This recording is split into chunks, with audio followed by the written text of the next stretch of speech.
Hi, I'm the Guitar Trooper, YouTube's favorite old guy. About a month ago, I published a video detailing some studio guitar solos that were problematic for George Harrison. Some of you, let's make that several of you, rebutted that video with George's solo work on Till There Was You, which is an example of young George Harrison's excellent talent. But this song bugs me. To be more specific, the origin of the George Harrison guitar solo is a puzzlement. And my puzzlement is this.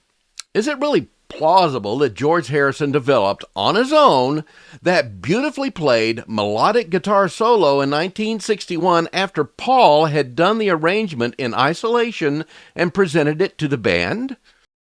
Born on February 25, 1943, George Harrison was only 18 at the time, not to say, of course, that he couldn't develop such a fluid melodic solo, but it just doesn't seem to be something within George's playing style. At that time, anyway. Now, don't get ahead of me on this. I have a theory that I'd like to present.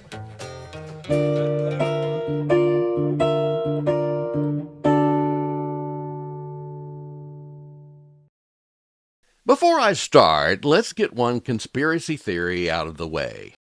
There is absolutely no doubt that George Harrison played this guitar solo. He played it at live shows and he played it on recordings, starting with the audition recording that the group did with Decca in January of 1962.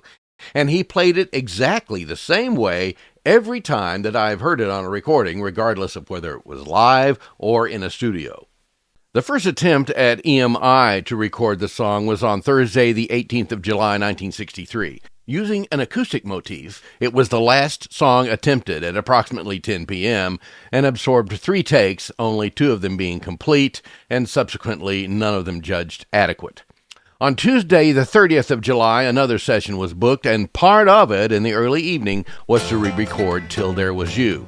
This session started with take 4 and resulted in a keeper with take 8, the most significant change being Ringo switching to bongos instead of the drum kit. Through all of this, George had no problem at all with the solo and played it perfectly on every take. So, first, what we do know. The hit musical The Music Man hit the stage in 1957, and that musical is where Till There Was You appears, and it became one of the most re-recorded songs from that musical.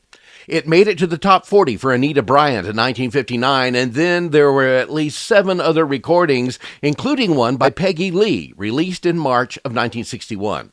Paul McCartney was introduced by his cousin Betty Robbins clearly after March and possibly no later than July in 1961 to the Peggy Lee version of this song. He had no idea at the time it was a show tune, but he liked it and felt it would be a good match for the lunch crowd that they played for from time to time. He developed an arrangement for the song as inspired by the Latin jazz-influenced version by Peggy Lee, and at this point, I run out of documented development activity for Till There Was You. Specifically, I can find nothing to support or refute an idea that George Harrison actually wrote that guitar solo that sounds pretty much like nothing else he did during that period. Paul McCartney was the Beatles' arranger for this tune, and he did the arrangement apparently in mid-1961, allowing the band to rehearse it and then to add it to their live sets, subsequently being able to record it as part of their Decca audition in January of 1962.